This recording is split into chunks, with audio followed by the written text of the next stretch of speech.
어, 지난주에 우리는 피난편의 영적 의미를 함께 살펴보았습니다. 이제 출애굽을 하러 하나님의 사역을 하러 내려가는 이 모세를 갑자기 하나님께서 죽이시려고 하는 그 장면 속에서 모세의 부인이죠, 십보라, 그가 둘째 아들의 포피를 베어서 발에 갖다 대면서 나의 피난편이라 하면서 할례에 대한 그런 의미를 우리가 다시 한번 살펴보았습니다. 그러면서 우리는 하나님께서 언약하신 것, 하나님께서 약속하신 것, 그것을 경홀히 여길 때, 그것을 귀히 여기지 않을 때 어떤 일이 생기는지를 함께 살펴보면서 그래서 작은 일에 충성, 작게 보이는 그 일, 할례라는 게 사실은 이제 어릴 때 하는 거고, 그것이 지나쳐졌을 때는 했는지도 안 했는지도 모르고 지나가는 것 아니겠습니까? 그런데 작게 여겨지는 그런 영역들을 우리가 경홀히 여기고 소홀히 여겼을 때, 하나님의 언약이지 않습니까? 그래서 이것이 어떤 파장을 일으키는지를 살피면서 작은 것에 충성하자. 왜냐하면 큰 일이라는 것들도 결국 작은 일부터, 천리길도 한 걸음부터, 그래서 작은 일부터 그 태도와 자세를 익혀가기에 그래서 그런 작은 일에 충성하자, 이제 그런 말씀들을 함께 나누게 되었습니다. 오늘은 말씀 제목이 어찌하여 나를 보내셨나이까. 예, 의미심장한 말씀이 아닐 수가 없습니다. 이게 모세의 말입니다. 이게 하나님께 기도하는 말씀이에요. 어찌하여 나를 이곳에 보내셨나이까 라는 그러한, 글쎄요, 이걸 불평이라고 할까요? 아니면 원망이라고 할까요? 뭐 그런 건 아닙니다. 그런 의미는 아니지만 가슴에 통증을 안고 가슴에 현실에 고된 아픔을 끌어안고 하나님 앞에 뭔가 이렇게 투정하는 아이처럼 현실에 고된 이 아픔을 올려드리는 그런 말씀 속에서, 기도 속에서 나온 한마디의 그런 구절입니다. 어찌하여 나를 이곳에 보내셨나이까 라는 이 제목을 가지고, 사명자가 현장에 가서 왜 이런 고난을 당하는가, 하나님의 사람이 그 곳에 가서 왜 어려움을 당하는가, 여러분 의문스럽지 않습니까? 질문하고 싶지 않습니까? 항상 보면, 성경에 보면 우리가 이제 말씀을 이제 상고하면서 나올 겁니다. 그런 부분들이. 근데 왜 그곳에 가서 부르시고 하나님이 세우시고 그 사명 주시고 갔는데 왜 그곳에서 그런 고난을 당하는가? 오늘 이 모세가 당하는 이 어려움을 같이 우리가 살피면서 그 부분을 같이 상고하고 하나님 앞에서 은혜 받는 시간 갖도록 하겠습니다. 이 17절은 이 5장 말씀의 중턱 부분을 이렇게 잘라가지고 끝까지 읽은 겁니다. 그런데 그 앞부분에 이제 어떤 일이 있냐면, 하나님께서 모세를 나이 80에 부르시지 않습니까? 그러니까 그 노구의 할아버지를 불러서 사명자로 세워서 파송할 때는 기본적으로 우리 이해 속에는 가면은 모든 일이 다 일사천리로 형통하게 순적하게 다 될 것 같은 모든 것들을 예비하시고 이 노구의 사명자를 부르시지 않을까, 기본적으로 이제 그렇게 생각이 듭니다. 그러니까 하나님이 일을 맡기시려고 부르셨다면 그럼 보낸 곳에서는 모든 일들이 형통하고 순적하고 일사천리로 휙휙하고 이루어져야 마땅하지 않을까 하는 상식적인 생각을 합니다. 그런데 절대 그렇지 않습니다. 물론 우리 삶 속에서 잘 되는 경우도 있겠지만, 근데 성경을 살펴보면 거의 99% 현장에 가서 어려움을 당합니다. 힘든 일이 생겨요. 고난이 생깁니다. 그래서 이 모세 같은 경우는 이제 그렇게 아주 그냥 그 부르심도 기가 막히지 않습니까? 그 모세야 모세야 부르시고 예 하고 제가 여기 있나이다 엎드릴 때 가까이 오지 말아라 네가 선 땅은 거룩한 곳이니 네 발에서 신을 벗으라 그러면서 그 부르심 자체가 기가 막히다고요. 멋지게 부르신다고요.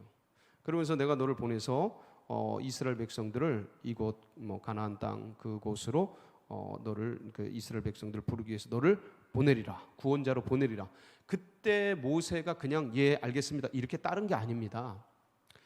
기본적으로 한 5번을 거부합니다.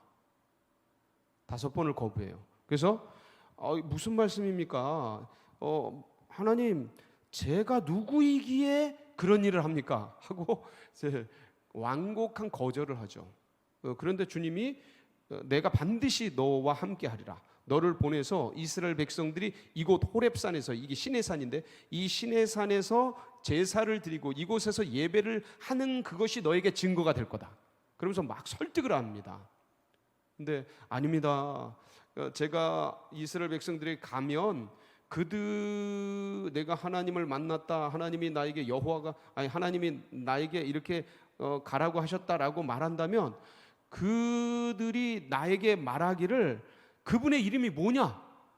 너를 보낸 그 하나님의 이름이 뭐냐라고 물을 텐데 제가 할 말이 없을 겁니다. 그때 주님이 뭐라고 그러셔요? 나는 스스로 있는 자다. 그때 여호와가 처음 계시됩니다. 이 모세에게. 이게 기가 막힌 거예요. 그러니까 계시의 처음 계시가 열리는 거죠. 그래서 여호와 스스로 있는 자가 나를 보내서 왔다라고 말을 해라 라고 하면서 하나님께서 여호와의 이름 야훼, 이스라엘의 그 유명한 야훼의 이름을 계시하시게 됩니다. 그런데 가서 그렇게 얘기를 해도 아무도 나를 믿지 아니하고 내 말을 듣지 않을 겁니다. 그때 뭐라 그러셔요? 네 손에 이 지팡이를 던져봐라. 그 다음에 네 손에 가슴에 품에 넣어봐라. 뱀으로 만들고 이 문둥병이 발하게 하고 그러면서 참 기적과 이적을 보여주시고 증거를 보여주시고 그래도 말을 안 들으면 물을 퍼다가 던져봐라. 피가 될 거다. 막 그런 기적과 이적을 약속을 다 하지 않습니까? 그런데 뭐라 그래요? 4번째, 오 주여 나는 본래 말을 잘하지 못하는 자니이다. 누가 입을 지었느냐? 누가 벙어리 대고 누가 말 잘하게 하느냐? 나 여호와가 아니냐? 막 그러면서 가라고 하시는데 마지막 5번째, 오 주여 보낼 만한 자를 보내소서. 그때 하나님이 화내십니다. 분노하시고 진노하셔요. 노하여 이르셔. 네 형 아론이 너와 같이 있지 않느냐? 네가 아론에게 하나님같이 되리라. 그러면서 너는 이 지팡이를 손에 잡고 이것으로 기적을 행해라. 그렇게 해가지고 등 떠밀리듯이 보냈습니다. 자, 이렇게 보냈으면 기본적으로 쭉 끌어가서 모든 것이 착착착착 진행돼야 되는데 그게 아닙니다. 분명히 가다가 하나님이 죽이려고 하시죠. 그 피난편 지난주에 그거 해석을 했습니다. 이거 보세요. 이렇게 해서 보냈는데 죽이려고 하시잖아요. 할례를 둘째 아들이 행하지 않은 것 때문에. 근데 이게 다 원인이 있죠. 이유가 있고. 그래서 이런 큰 일을 감당하면서 언약 백성을 하나님 나라로 이끌어가면서 자기 자식 하나 언약 할례 행하지 않은 그런 사람이 무슨 지도자가 되느냐라는 말을 통해서 세워놨는데 우르르 꽝꽝 무너지는 이것들을 방지하기 위한 하나님의 그 놀라운 어떤 손길이라고 그런 의미도 있다고 말씀을 드렸습니다. 자, 이렇게 해서 우여곡절 끝에 애굽에 도착을 했고, 그래서 아론을 통해서 장로들을 만나서 기적과 하나님을 만난 소식을 전하고 이적을 보여주니까 장로들이 믿게 되죠. 그래서 이 장로들이 아론과 모세를 바로왕 앞에 딱 데리고 갑니다. 바로왕 앞에 데리고 가서 진짜 여기서 모세가 아론과 함께 이야기를 합니다. 우리 하나님께서 우리에게 계시되셨고 이분이 우리 모든 이스라엘 백성들 광야로 가서 사흘길쯤 가서 제사 드리기를 원합니다 하고 막 얘기를 했어요. 그러면 자, 이쯤 되면 이런 기적과 이적과 그냥 불꽃이 떨기나무 가시나무에서 막 타오르고 타지도 않는데 불이 나고 막 하나님이 계시가 임하고 하나님의 이름이 계시되고 그러면서 막 지팡이가 뱀이 되고 손을 넣은즉 문둥병이 발하고 뭐 이게 물을 갖다가 던진즉 피가 되고 이런 어마무시한 계획과 이적 속에서 기적 속에서 보냄을 받은 자가 말을 하면 바로가 그 자리에서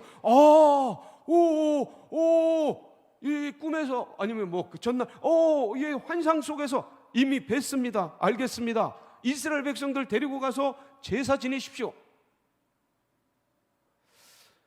원래 이런 장면이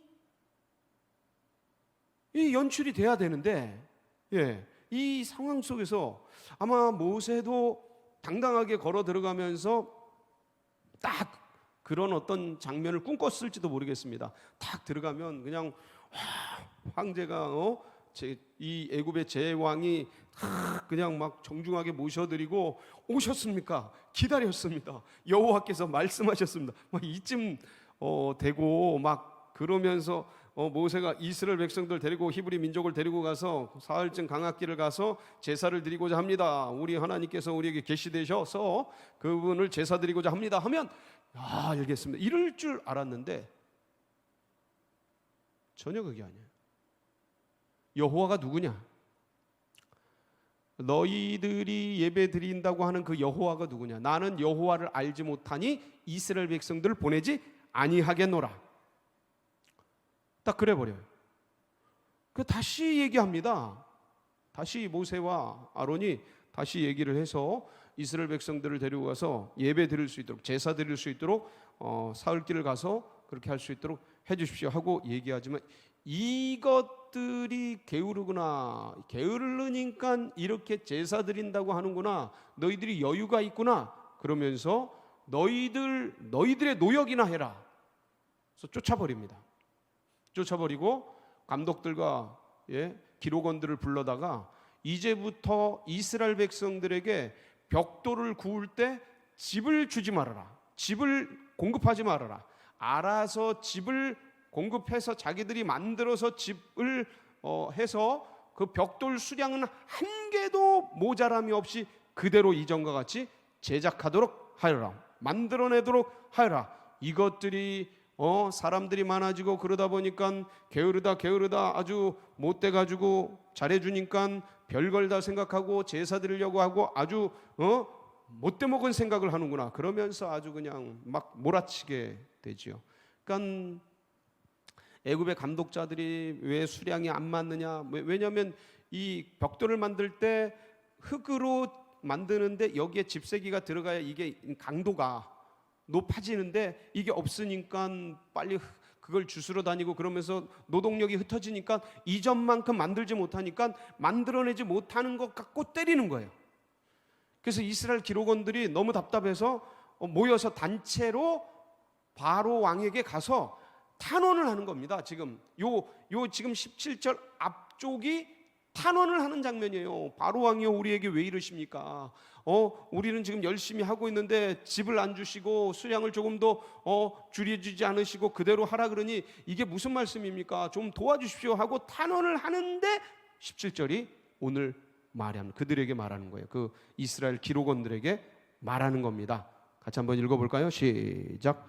바로가 이르되 너희가 게으르다 그러므로 너희가 이르기를 우리가 가서 여호와께 제사를 드리자 하는다. 니네가 게으르고 시간이 남아 도니까 하나님께 가서 제사를 드린다고 하는구나. 그러면서 18절 이제 가서 일해라. 지금 빨리 가서 당장 가서 일해라. 집은 너희에게 주지 않을지라도 벽돌은 너희가 수량대로 바쳐야 한다. 변함없이 바쳐야 한다. 조금도 가망이 없다 하고 딱 무썰듯이 냉철하게 아주 냉혹하게 얘기를 하게 됩니다. 이 말을 받은 이스라엘 기록원들이 느낌이 온 거예요. 19절 기록하는 일을 맡은 이스라엘 자손들이 너희가 매일 만드는 벽돌을 조금도 감하지 못하리라 함을 듣고 뭐가 몸에 미친 줄 알고요? 와 재앙이 왔구나. 우리에게 큰일이 생겼구나. 이거 난리가 났구나. 이제 자기들이 고통을 당하게 된 거예요. 그러면서 이제 20절 그들이 바로를 떠나 궁을 떠나 나오는데 마침 모세와 아론이 길에 서 있는 거예요. 그걸 보고 뭐라 그래요? 그들에게 21절 그들에게 이르되, 이제 모세와 아론에게 말하는 거예요. 너희가 우리를 바로의 눈과 그의 신하의 눈에 뭐가 되게 하고요? 미운 것이 되게 하고, 그들의 손에 뭘 쥐어줬어요? 칼을 주어서, 명분을 주어서, 이유를 주어서 우리를 죽이게 하는도다. 자, 여기서 21절에서 사명자, 믿음의 백성들, 신앙인들에게 가장 뼈아픈 말이 21절 끄트머리에 나옵니다. 뭐라 그래요? 여호와는 너희를 살피시고 판단하시기를 원하노라. 이 얘기 들으면 진짜 미쳐버리죠. 신앙인이 하나님을 위해 일하는데, 근데 거꾸로 다른 믿음의 백성들이 하나님이 너희를 살피시고 판단하시기를 원하노라. 이 얘기 들을 때 가장 가슴 아파요. 제일 고통스러워요. 우리는 하나님이 보내셔서 하나님의 일을 한다고 하는데 그것이 어려움이 되고, 그것이 힘듦이 되고, 그것이 고통이 돼서 그 믿음의 백성들의 입에서 거꾸로 하나님께서 너희들 판단하라. 니네 하나님이 심판해 주시기를 원한다. 이런 얘기를 들을 때 이거는 너무 어렵죠. 이 얘기를 들은 모세의 반응이 22절이에요. 모세가 여호와께 돌아와서 아뢰되, 주여 어찌하여 이 백성이 학대를 당하게 하셨나이까? 어찌하여 나를 보내셨나이까? 이건 너무 고통스러운 거죠. 너무 아픈 거예요. 내가 당하는 것은 뭐라 그럴까? 내가 곧 힘들고 내가 어려운 것은 그나마 참겠는데, 그게 아니고 믿음의 백성들이 나 때문에, 내가 하나님 일 한다고 해서, 내가 괜히 사명자로 와서 그냥 양치고 있으면 아무런 일이 없었을 터인데, 그냥 갑자기 부르심 받았다고 해서 와서 일을 저질렀는데 오히려 이게 일이 되어지는 게 아니고 사건이 되고 문제가 되고 어려움이 되어서 그게 명분이 되어서 사람들에게 고통과 어려움과 학대의 명분이 돼버리게 된, 그러니까 내가 결국 이 학대의 원흉이 된 거죠. 예. 이 사람들이 고통당하는데 내가 재료가 돼버린 거예요. 내가 이유를 제공한 거예요. 내가 그럴 수 있도록 칼을 쥐어준 거예요. 채찍을 쥐어준 거예요.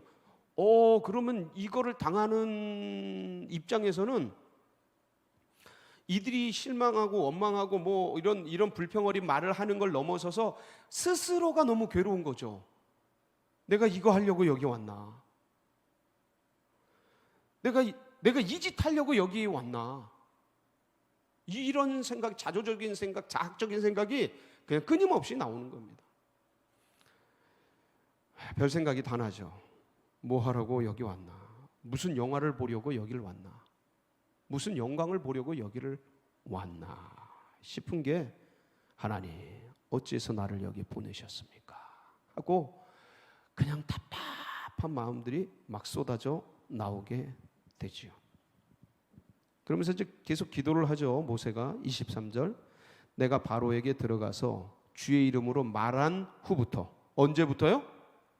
바로에게 가서, 주님이 보내셔서 제가 바로에게 가서 주의 이름으로, 하나님의 이름으로 말한 후부터, 그가 이 백성을 더 학대하며 더 고통을 주고 더 아픔을 주고 더 포악해지고, 근데 그게 나 때문에, 명분이 그거예요. 그냥 고요하고 평안했으면 아무 일이 없었을 텐데,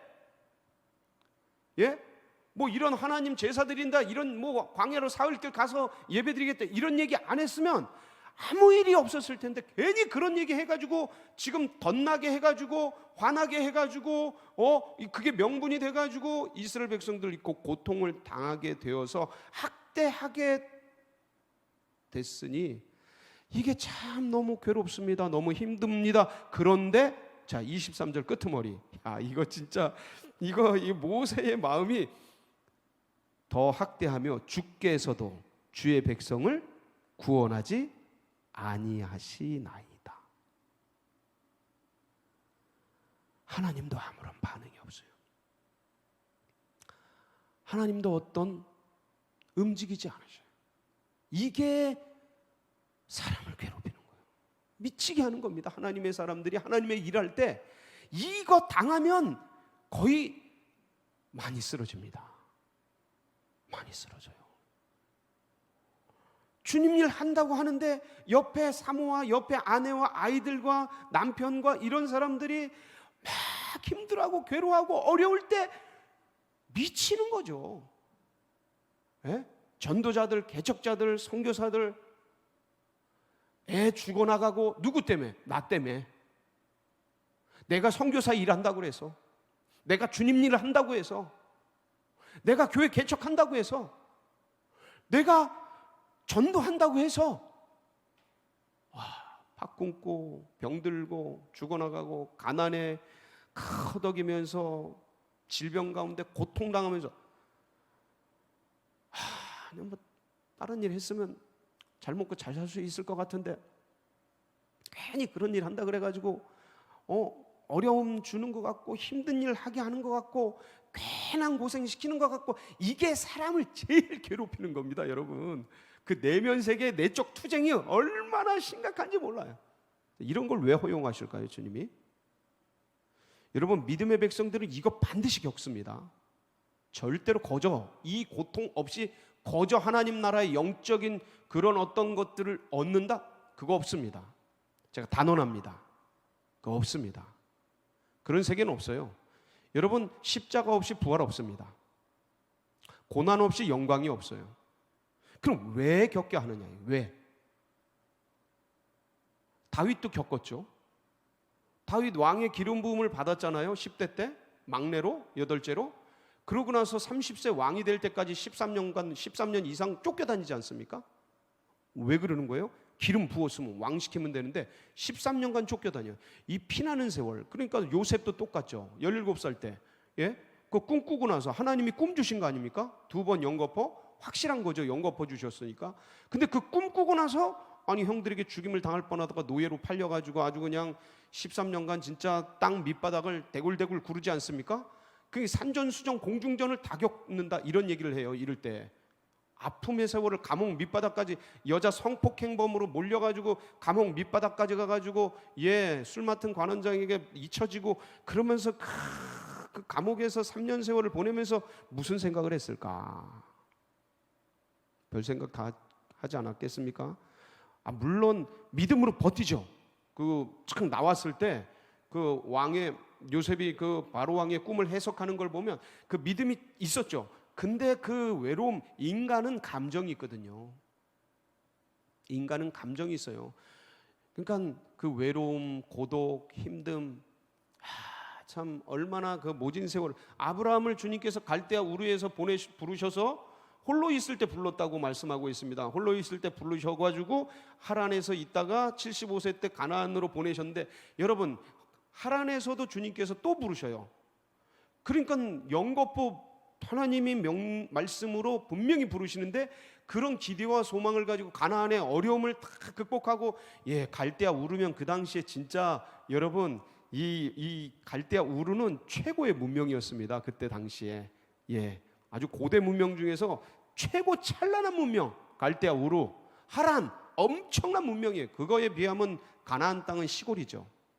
시골 변두리 아주 이거는 뭐 알려지지도 않은 그런 작은 그런데 와가지고 들어갔을 때 모든 민족들이 막 환영하고 이래야 되는데 그게 아니죠. 그를 환영한 건 가뭄이었죠. 가뭄. 아브라함을 맞이한 건 가뭄이었습니다. 그래서 기근과 가뭄 속에 그 메소포타미아 문명의 최고의 절정기인 우르에서 무슨 가뭄과 기근을 경험을 했겠습니까? 겪어보지도 못한 고난과 아픔을 겪으면서 애굽에 내려가 가지고 고된 시간들을 보내다가 이제 올라오지 않습니까? 그러니까 믿음의 백성들을 잘 보면 보세요. 노아에게 방주 만들어라 그러고 하나님이 사명을 주셨는데 그 방주를 만들고 비가 온다는데 비가 몇 년 뒤에 와요? 100년도 넘게 뒤에 오지 않습니까? 이 상상이 되느냐고요, 이게. 그리고 그걸 만드는데 미친놈 별소리 다 듣지 않았겠습니까? 뭐 비가 뭐야? 비 한 번도 안 내린 세계 속에서. 그러니까 한 번도 안 내린 세계 속에서 알지도 못하는데 사람들이 비라는 게 개념을 이해를 못하는데 뭐 하고 있는 거냐? 그러니까 손가락질 당하고 웃긴 거죠. 그 사위들도 우습게 알죠. 이제 이런 어떤 이 장면들을 보고 이 여러 가지 모습들을 보면 그 믿음의 백성들이 그 현장에서 당하는 모든 모습들을 굉장히 고달프다라는 걸 알 수가 있습니다. 왜 그럴까요? 첫 번째는 일단 주님이 여러분 이미 그런 상황을 고지하십니다. 그렇게 될 거라는 걸 미리 알려주셔요. 그러니까 이거는 예정된 고난이에요. 예상된 고난이에요. 그러니까 우리가 이미 하나님이 이런 계획을 가지고 계시구나 원래. 그러니까 이걸 우리가 이미 당할 거를 알고 가야 되는 거예요.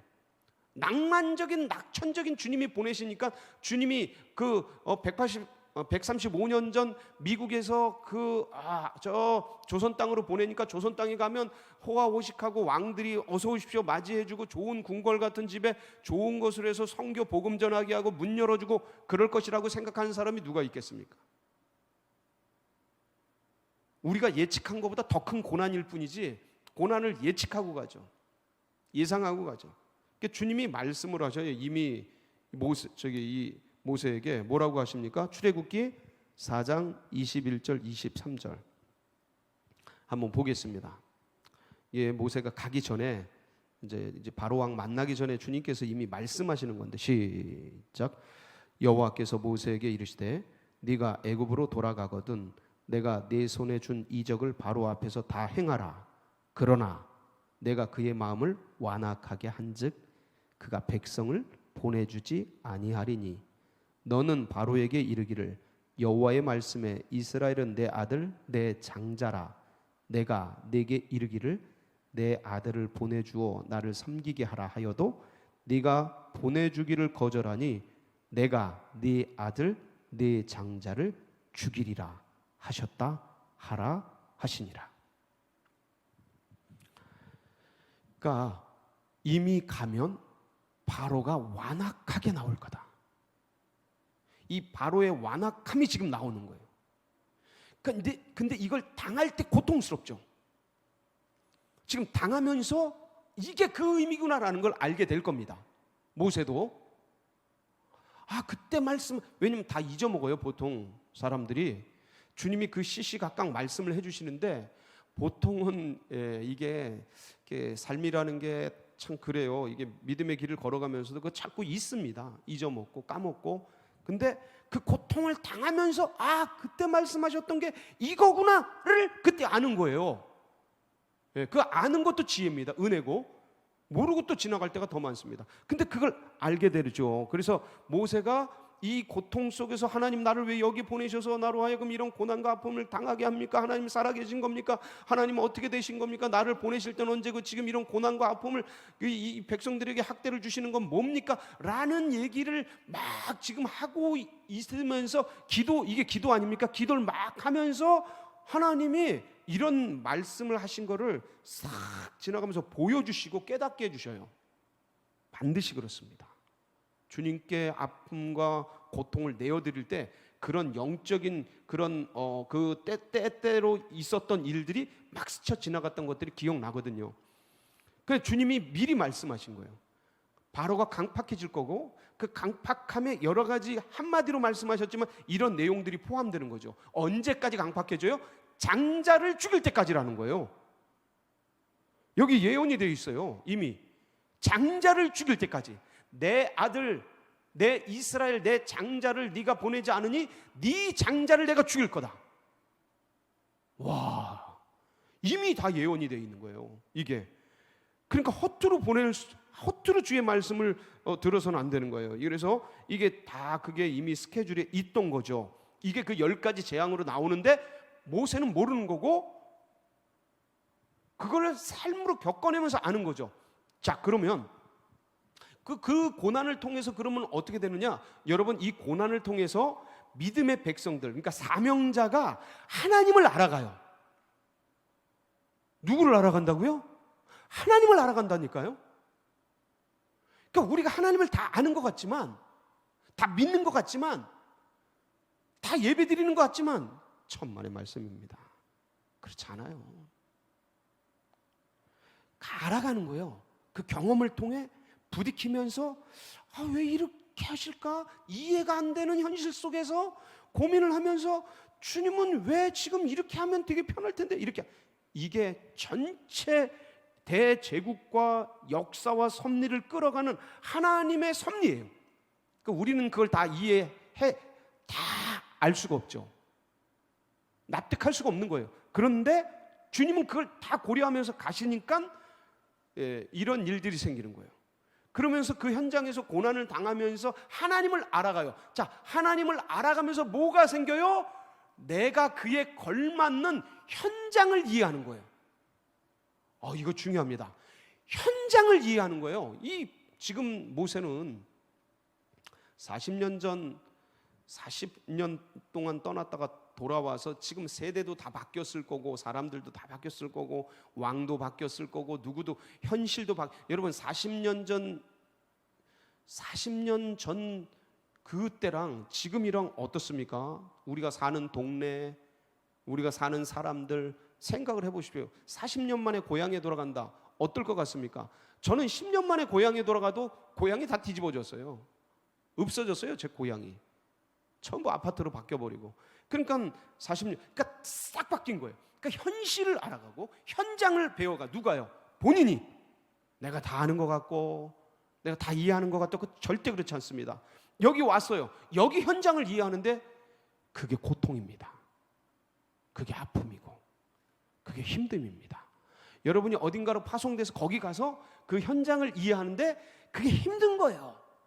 사람들 속을 알아가는 게 만만치 않은 거예요. 그 전통과 그 습관과 거기에 있는 풍습과 그들의 어떤 조직과 구조를 알아가는데 이게 그냥 되는 게 아닙니다. 아픔과 고통 속에서 뚫고 들어가는 거죠. 기도하면서, 자, 그러면 봐요. 내가 거기를 배우고 내가 현장을 알고 그러면 주님을 알아가고, 자, 그 다음에 그 사람들도 이 사람을 알아가는 거예요. 이 사명자를. 그 이스라엘 백성들도 이 사람이 말하는 게 어떤지 이렇게 문제가 되고 이렇게 우리에게 학대하는 것 같고, 그런데 차츰 가면서 뭘 형성해요? 지도력을 가져오는 거예요. 모세가 모세이구나라는 걸 알아가는 거예요. 누구도, 이스라엘 백성들도요. 그리고 또 하나, 하나님께서 이 과정을 통해서 기가 막힌 말씀을 하십니다. 애굽에 있는 사람들이 내가 여호와인 걸 알리라. 이걸 알리시려고 이 과정을 거치셔요. 이게 참 우리로서는 측량하기 어려운 그런 대목 중에 하나인데, 출애굽기 7장 3절로 5절에 보면 주님께서 아주 기가 막힌 말씀을 하십니다. 한번 봉독해 보겠습니다. 시작. 내가 바로의 마음을 완악하게 하고 내 표징과 내 이적을 애굽 땅에서 많이 행할 것이나 바로가 너희의 말을 듣지 아니할 터인즉 내가 내 손을 애굽에 뻗쳐 여러 큰 심판을 내리고 내 군대 내 백성 이스라엘 자손을 그 땅에서 인도하여 낼지라. 내가 내 손을 애굽 위에 펴서 이스라엘 자손을 그 땅에서 인도하여 낼 때에야 애굽 사람이 나를 여호와인 줄 알리라 하시매.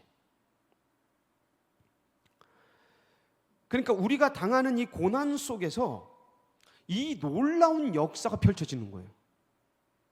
그러니까 하나님의 사람의 고난을 통해, 어려움을 통해 우리도 그들을 알고 그들도 우리를 알아가는, 그들도 하나님이 누구신지를 알아가는, 그들도 여호와가 누구신지를 알아가는 기가 막힌 역사가 이 고난 속에 묻어져 있다는.